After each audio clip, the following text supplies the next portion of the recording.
All right, guys, back in the shop with the Eflite Viper90 converted to turbine build series. Today we're going to talk about some of the wiring modifications that I make to the servo extensions and where we mount the receiver, and some of the things that we eliminate in the stock Viper. So without further ado, here we go.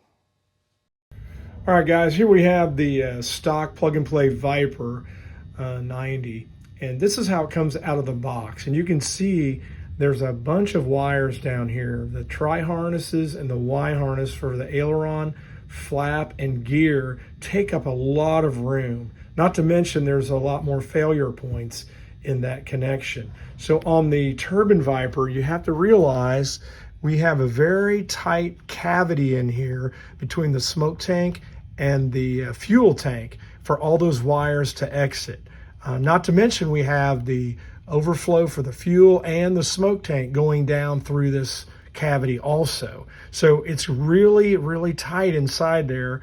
And so I've got to make room for all those wires to fit. So what I've done is I've hardwired a Y harness. So I removed the Y harnesses and connectors out of the fuselage here. And this is how they look outside of the aircraft. And then I've hardwired it together.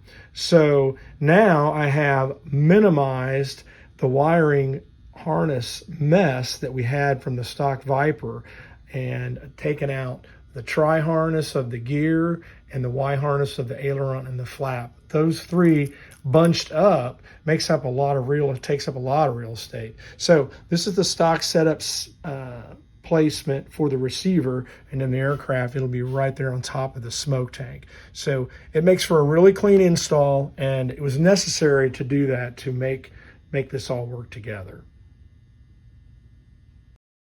We've got our wires reinstalled back into the fuselage, and all of our hard wiring is complete, and you can see now how we've minimized all of the congestion back there in that small cavity.